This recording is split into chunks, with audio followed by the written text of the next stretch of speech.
अस्सलाम वालेकुम। अच्छा, सबसे पहले माज़रत भाई के टाइम थोड़ा जो है ना ज़्यादा लग गया है। असल में आज भी एक फौतगी पे गया हुआ था, तो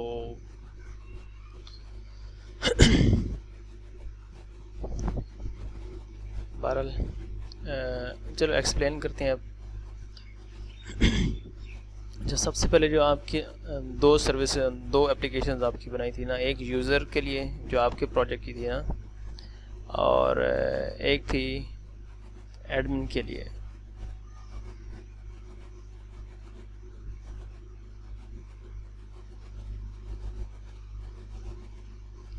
सबसे पहले जो यूज़र वाली है उस पर एक्सप्लेन कर लेते हैं। जब ये एप्लीकेशन होती है तो सबसे पहले एक लोगो स्क्रीन आती है, ये वाले, ये ठीक है। उसके बाद ये लॉगिन पेज आता है, मतलब जहाँ से आप लॉगिन कर रहे होते हैं। यहाँ पे ये आप टाइप सेलेक्ट करते हैं कि आप रेजिडेंट हैं या वर्कर हैं, ठीक है, सर्विस प्रोवाइडर हैं। हाँ, ये है कि इसमें साथ में एक तो ये प्रोसीड का बटन है। उसके बाद ये है कि एक रेजिडेंट रजिस्ट्रेशन का बटन है, ठीक है।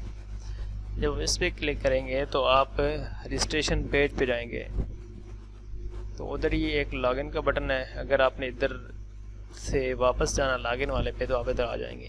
तो स्टार्ट करते हैं। अच्छा, सबसे पहले जब भी आप एप्लीकेशन को फर्स्ट टाइम ओपन करते हैं या जब भी लॉगिन से पहले लॉगिन के बाद ओपन करते हैं, तो एक स्क्रीन जो फ्लैश टाइप स्क्रीन होती है उसको हम नॉर्मली सेट करते होते हैं पहले कि ये इतने टाइम के लिए आएगी। उसके बाद ऑटोमेटिकली दूसरी एक्टिविटी पे या दूसरी स्क्रीन पे जो है ना वो आपका कंट्रोल चला जाएगा। तो इसकी जो सेटिंग है वो हम मैनिफेस्ट फाइल से करते हैं। मैनिफेस्ट को ओपन करते हैं, ठीक है। ये आपकी एंड्रॉयड manifest.xml है, बाकी को क्लोज कर देते हैं।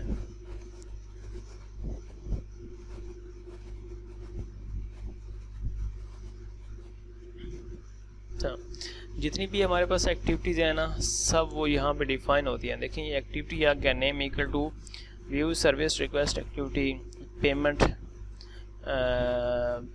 प्लान एक्टिविटी, ठीक है, वो payment plan activity, give feedback activity. अच्छा, जो सबसे पहले जब आप लॉगिन करते हैं या इसको ऐप को ओपन करते हैं, तो जो एक्टिविटी आप सबसे पहले दिखाना चाह रहे हैं उसके अंदर जो है ना ये इंटेंट फ़िल्टर जो है ना ये रखना होता है, ठीक है। ये वाला टैग पेयर टैग है। और उसके बाद जो एक्सपोर्टेड बाकी का फाल्स आ रहा है, लेकिन इसका अपने एक्सपोर्टेड ट्रू रखना है। ये बाकी सब का फाल्स आ रहा है, ठीक है, लेकिन इसका जो है फ्लैश एक्टिविटी इस एक्टिविटी का नाम रखा है और एक्सपोर्टेड ट्रू। और उसके बाद जो ये इंटेंट है, इंटेंट फ़िल्टर, ठीक है, इसको आपने इसके अंदर सेट करना है। ये जब मैन्युअली कोड करेंगे ना तो वो बहुत सी चीज़ें हैं, मतलब हम एक के अंदर डिटेल से जाएंगे ना तो वो काफ़ी टाइम लेंगी। तो आईडी खुद आपके ये करके देगा। अच्छा, इसके बाद फ्लैश एक्टिविटी के अंदर जाते हैं। इटसेल्फ की एक्टिविटी, मतलब जैसे ही हमारी ऐप ओपन होगी तो चूँकि हमने इंटेंट फ़िल्टर जो है ना इसके अंदर लगाया हुआ है, तो ये ऐप ओपन हो गई, ये एक्टिविटी ओपन होगी। तो इस एक्टिविटी को देख लेते हैं। कंट्रोल और क्लिक करने से, मतलब हाइपर लिंक के हिसाब से जो जिस तरह चीज़ लिंक होती है तो फिर वो चीज़ आपकी ओपन हो जाएगी। सबसे पहले पैकेज नेम आ गया है कि आपकी जो है ना ये वाली एक्टिविटी किस पैकेज के अंदर आ रही है। इंपोर्ट के अंदर उसके अंदर जो भी कंपोनेंट यूज़ हो रहे हैं तो उससे कंसर्निंग जो भी क्लासेस हैं, ठीक है, वो ऑटोमेटिकली आपके लिए आईडी जो है ना वो इंपोर्ट करके दे देता है। उसके बाद एक्टिविटी का नाम अब है public class flash activity extends app compat activity. जो ये मेन डिफ़ॉल्ट एक्टिविटी क्लास है ऐप कॉम्पैट, उससे ये जो है ना हम एक्सटेंड कर रहे हैं, यानी कि इस क्लास की अपनी जो भी कैरेक्टरिस्टिक्स हैं वो भी उस एक्टिविटी के अंदर आ रही हैं और प्लस अगर हमने उसमें कोई एक्स्ट्रा ये चीज़ डाली हुई है तो फिर वो भी इसके अंदर आएंगी।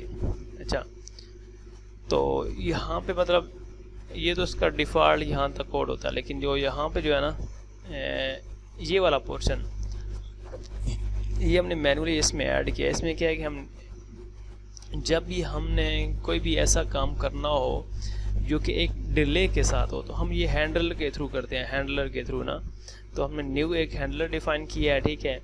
उसको पोस्ट डिलेड ये एक मेथड है, इसको हमने ना दो चीज़ें पास करते हैं। एक तो ये रनेबल के काम क्या करना है, ये न्यू रनेबल, और न्यू रनेबल को जो है ना ये देखें इसको क्लिक किया तो ये वाली ब्रैकेट हाईलाइट हो गई। इससे लेके यहाँ तक जो है ना ये एक पूरा टास्क है कि ये करना है। और ये डिलेड कि कितने टाइम बाद जो है ना ये वाला काम आपने करना है, इतने डिले के साथ आपने ये रनेबल वाला काम करना है। रनेबल में क्या है, कुछ भी नहीं है, सिर्फ और सिर्फ जो है ना हम शेयर प्रेफरेंसेस, जिस तरह PHP में सेशन होते हैं, ठीक है, हमने या कुकीज़, आप ये समझ लें कि हम वेब में हम कुकी सेव करते हैं। इसी तरह के शेयर प्रेफरेंसेस में क्या होता है कि ये आपकी एंड्रॉयड में क्या होता है कि एक फ़ाइल बनती है, उसके अंदर जो है ना आप कुछ मालूमात सेव कर लेते हैं। लाइक अगर आपने लॉगिन अगर यूज़र लॉगिन है ना तो आप एक की जो है ना उधर सेव कर देते हैं कि अभी मैं लॉगिन हूँ, उसको ट्रू कर देते हैं। तो व्हेनेवर आप जब भी नेक्स्ट ऐप खोलेंगे आप उस चीज़ को चेक करेंगे, अगर वो की सेट होगी तो उस बेस पे अगर आप कोई डिसीजन लेना चाह रहे हो तो वो आपके लिए ईजी हो जाएगा, ठीक है। तो यहाँ पे आप ये चीज़ डिफ़ाइन कर रहे हो कि share preference pref equal to get share preference, कि इस नाम से जो है ना ये फाइल बनाओ और उसका जो मोड है वो प्राइवेट होना चाहिए, ठीक है। तो शेयर प्रेफरेंस की ये फ़ाइल बन जाएगी प्रेफ के नाम से। और उसके बाद एक स्ट्रिंग जो है ना ये उस फाइल में एक स्ट्रिंग हम चेक कर रहे हैं, ठीक है। प्रेफ डॉट गेट स्ट्रिंग कि यूज़र फ्लैग के नाम से कोई स्ट्रिंग है या नहीं है। अगर तो है तो फिर उसकी वैल्यू चेक में आ जाएगी, अगर नहीं है तो फिर नल जो है ना उसमें सेट होके वो चेक में हम सेव कर देंगे। और अगले ही लम्हे हम ये चेक कर रहे हैं कि if check not equal to null, अगर वो नल नहीं है यानी कि यूज़र फ्लैग ट्रू है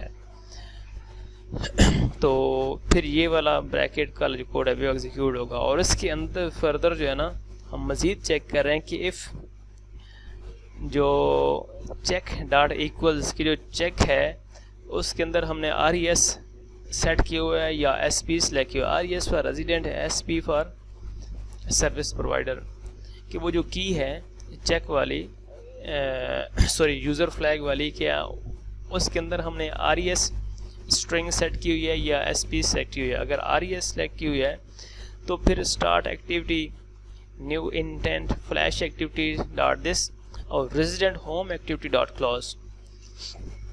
तो अगर तो रेजिडेंट सेट है तो फिर आपने इस एक्टिविटी जो है ना रेजिडेंट होम वाली एक्टिविटी पे आपने शिफ्ट हो जाना है। कितने सेकंड बाद? 1000 मिली सेकंड बाद, ठीक है। एल्स दूसरे केस में अगर उसमें यूज़र फ्लैग जो है वो SP सेट है तो आपने क्या करना है कि start activity new intent flash activity जो आपकी पेरेंट एक्टिविटी होती है उसका एड्रेस और ये आपकी डेस्टिनेशन एक्टिविटी उसका एड्रेस, तो फिर यहाँ से आपने उधर शिफ्ट हो जाना है। ठीक हो गया, ये काम तो हो गया। लेकिन जो ये फिनिश फंक्शन है ना ये क्या करता है कि व्हेनेवर आप यानी कि एक एक्टिविटी से दूसरी एक्टिविटी पे जाते हो ना तो उस केस में ये होता है कि आप जब बैक प्रेस करते हो तो वापस उस एक्टिविटी पे आ जाते हो। लेकिन ये जो फिनिश है ये आपका जो स्टैक है एक हिसाब से वो क्लियर कर देगा कि आप जब बैक प्रेस करेंगे ना तो आप पिछली एक्टिविटी पे नहीं आएंगे बल्कि आप एग्जिट होने के लिए ट्राई करेंगे। अगर इस तरह पॉसिबल हो तो फिर आप फॉर एग्जांपल लॉगिन में आएंगे, लॉगिन से बैक आएंगे तो फिर दोबारा फ्लैश स्क्रीन वाली एक्टिविटी पे तो आप नहीं आना चाहेंगे ना, तो ये कॉमन सी बात है। तो फिर हमने जो है ना ये फ्लैश एक्टिविटी जो है ना ये हमने सेट करी है। तो अभी हम अज्यूम कर लेते हैं कि जो है ना हमने यहाँ पे नल सेट है, पहले कुछ भी नहीं है, तो फिर क्या होगा उस केस में ये देखें कि जो नल का जो है ना इफ़ ये है और एल्स पार्ट ये है। अगर नल सेट होगा तो स्टार्ट एक्टिविटी न्यू इंटेंट है लॉगिन एक्टिविटी डाल क्लास, तो फिर जो लॉगिन एक्टिविटी है उस पे जो है ना वो वाली एक्टिविटी लोड हो जाएगी। ठीक है, तो लॉगिन एक्टिविटी को खोल होते हैं कंट्रोल और ये आगे आपके लेफ़्ट क्लिक, ये उसका जावा उसकी जावा फाइल है। ठीक है, ये सारी की सारी, और ये आ गई उसकी XML फाइल। ठीक है, तो ये उसकी अभी XML फाइल लोड हो रही है लॉगिन की।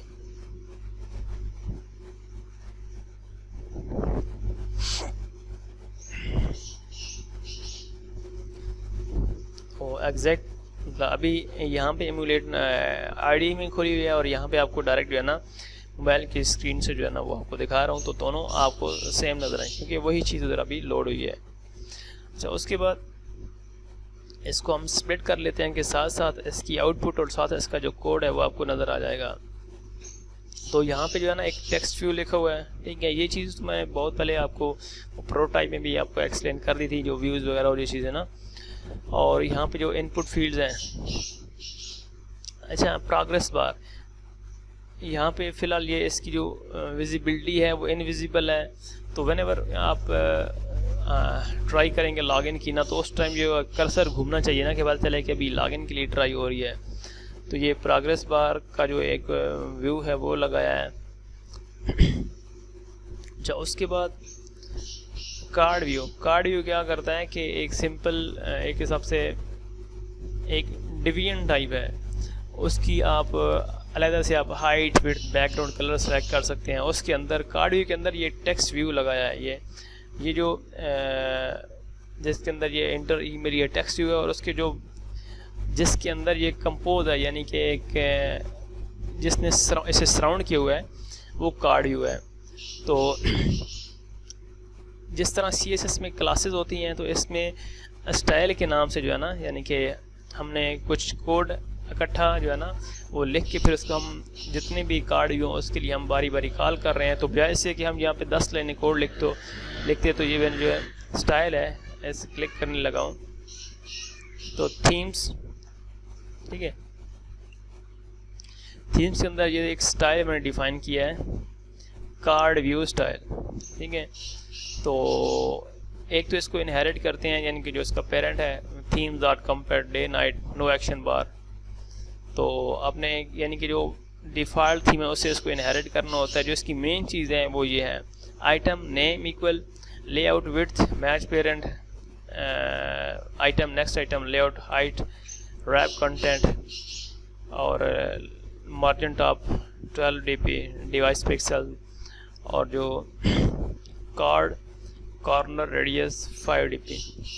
तो ये जो 3-4 लाइन ऑफ कोड हैं, अब अगर मुझे 10 कार्ड व्यू या 10 जो है ना वो टेक्स्ट फील्ड अगर लगाने की ज़रूरत होती तो मुझे अब ये वाले बार बार लिखने की ज़रूरत नहीं है। सिंपल मैं एक लाइन ऐड करूँगा कि वहाँ पे सेम वही जो कोड है ना वो ऑटोमेटिकली कॉपी पेस्ट हो जाएगा। ठीक हो गया। अभी इस कार्ड व्यू के अंदर जो है ना ये कोड है जो एडिट टेक्स्ट वाला है। ठीक है, तो ये जो फील्ड है ईमेल हेयर, ये यहाँ पे लिखा हुआ है। फर्दर इसकी जो है ना आपने यहाँ पे कुछ चीज़ें मैं चलो रिपीट कर रहा हूँ। इनपुट टाइप की आप जो है ना टेक्स्ट ईमेल एड्रेस ये लिखा है। उसके बाद बैकग्राउंड कलर आ गया। अच्छा देखें यहाँ पे जो स्टाइल है ना, मैंने इधर भी style equal style input style लिखा है, सेम वही चीज़ जो पहले थीम है।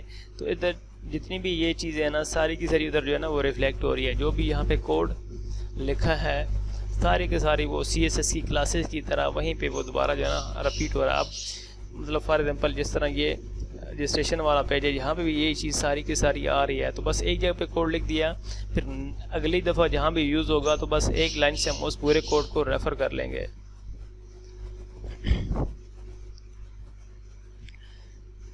और